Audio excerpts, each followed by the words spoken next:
Hello student. पिछले video में हमने हमारा तीसरा पार्ट संगीत की दुनिया, इसमें संगीत किसे कहते हैं, संगीत की परंपरा, संगीत का महत्व और संगीत वेदों में किस तरह गाया जाता है, इसकी जानकारी ली है। अब आगे हम अपने पाठ में देखते हैं। पौराणिक मान्यताओं के अनुसार नटराज शंकर को नृत्य, संगीत और कला का देवता माना जाता है। रामायण काल में वीणा, मृदंग, वेणु, दुदंबी जैसे वाद्य यंत्रों का प्रयोग किया जाता था। इन्हीं के साथ जनसामान्य ने प्रतिदिन के क्रियाकलापों और उत्सवों से जुड़े गीत भी बना लिए होंगे। उत्सव और त्योहारों के साथ ही राजसभाओं में इन गीतों के गाए जाने का वर्णन उस काल की रचनाओं में मिलता है। अर्थात नृत्य का बड़ा पुरातन इतिहास भारत में रहा है। भगवान शंकर इसके आचार्य माने जाते हैं। इन्होंने दो नृत्यों को जन्म दिया था, एक लास्य नृत्य और दूसरा है तांडव नृत्य। इसीलिए इन्हें नृत्य और संगीत कला का देवता माना जाता है। बच्चों, संगीत का संबंध हमारे अतीत काल से चला आ रहा है। प्रारंभ में ईश्वर की स्तुति करने के लिए गायन किया जाता था। संगीत रामायण, महाभारत से ही अपना महत्व रखता आया है। भजनों और मंत्रों के उच्चारण से ईश्वर की पूजा और अर्चना की जाती थी। युद्ध, उत्सव और प्रार्थना या भजन के समय मानव गाने बजाने का उपयोग करता चला आया है। पाठ में आगे बताया है, बौद्ध धर्म में संगीत को पनपने का पर्याप्त अवसर मिला। बोधिसत्व स्वयं संगीत और नृत्य कला के मर्मज्ञ थे। अब आप सभी जानते हैं कि भगवान गौतम बुद्ध स्वयं संगीत तथा नाट्य कलाकार के जानकार थे। इन्हीं के काल में संगीत की विशेषता यह रही है कि मानव कल्याण के हित अनेक गीतों का सृजन हुआ, जिसका श्रेय मुख्यतः भगवान बुद्ध को जाता है। भगवान बुद्ध संगीत को सांसारिक न मानकर उसे कल्याणकारी और मानव की भलाई का साधन मानते थे। बौद्ध युग में संगीत साहित्य का बहुत विकास हुआ। संगीत पर अनेक सुंदर ग्रंथ लिखे गए। भगवान बुद्ध को वही संगीत सम्मत था जो आध्यात्मिक साधना में बाधक न हो। जातक कथाओं में नृत्य और संगीत की चर्चा मिलती है। मौर्य काल में संगीत का अधिक प्रचार और प्रसार हुआ। राजभवन और देवालयों में संगीत को महत्व प्रदान किया जाता था। गुप्त काल के राजाओं ने तो अपने सिक्कों पर वाद्य यंत्रों को चित्रित करके अपने संगीत प्रेम को दिखाया है। मौर्य काल में चंद्रगुप्त मौर्य का लगभग संपूर्ण भारतवर्ष पर शासन था। संगीत प्रेमी होने से उनके काल में संगीत का प्रचार और प्रसार हुआ। फिर बाद में संगीत को मनोरंजन के रूप में देखा जाने लगा और उसी के चलते राजभवन और देवालयों में भी संगीत को महत्व प्रदान किया गया।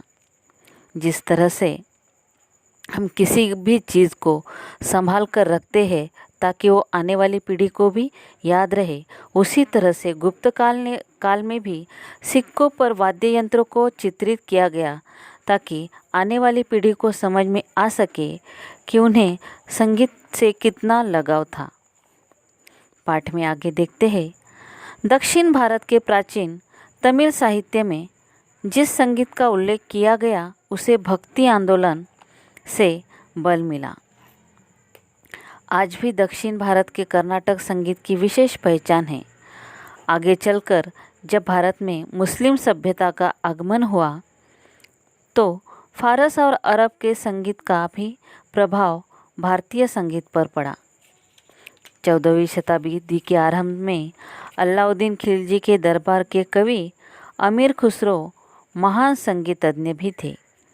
अरब और फारस के संगीत का भारतीय संगीत से मेल करके अमीर खुसरो ने संगीत की नई धुनों और कुछ ताल वाद्यों का आविष्कार किया।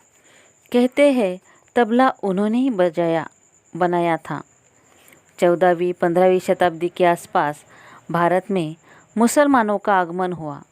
उस समय सूफियों के सहयोग से जो भी सामाजिक और धार्मिक परिवर्तन हुआ वह उच्च कोटि की साहित्यिक रचनाओं द्वारा ही संभव हो सका, जो उस काल के संतों द्वारा रचा गया, जिसमें सांगीतिक पक्ष रखने वाले कवि भी हैं। मीरा,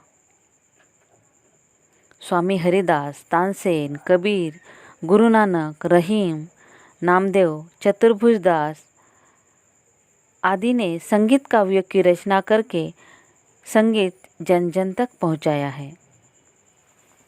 15वीं शताब्दी में ग्वालियर के राजा मानसिंह ने गायन की ध्रुपद शैली के विकास में विशेष योगदान दिया। मुगल बादशाहों के शासनकाल में संगीत का तकनीकी दृष्टि से बहुत विकास हुआ। तानसेन, बैजू बावरा, उस्ताद नियामत खां जैसे महान संगीतज्ञों ने अथक प्रयासों से संगीत को बादशाह के दरबार से भी सम्मान मिलने लगा। इसी काल में मंदिरों में गाया जाने वाला भक्ति संगीत भी लोकप्रिय हुआ। सूरदास, नंददास, मीराबाई जैसे कवियों की रचना को भारतीय रागों में गाया जाने लगा। 19वीं सदी में देश भर में फैले राष्ट्रीय आंदोलन में संगीत, नृत्य और नाटक राष्ट्रीय भावना के प्रचारक के माध्यम बने। देश प्रेम के गीतों को राष्ट्रीय जलसों में गाया जाने लगा। इसी समय भातखंडे और विष्णु दिगंबर जैसे संगीताचार्यों ने शास्त्रीय संगीत में प्राण फूंकने का बीड़ा उठाया। 1916 में बड़ौदा में पहला संगीत सम्मेलन हुआ। हिंदुस्तानी संगीत सिखाने वाले कॉलेजों और गंधर्व महाविद्यालयों की स्थापना होनी आरंभ हुई। जिस तरह से 19वीं सदी में राष्ट्रीय एकता का माहौल था, देश में राष्ट्रीय एकता के लिए संगीत का माध्यम सबसे अच्छा माध्यम है। यह भारतवर्ष के करोड़ों लोगों को एकता के सूत्र में पिरोता है।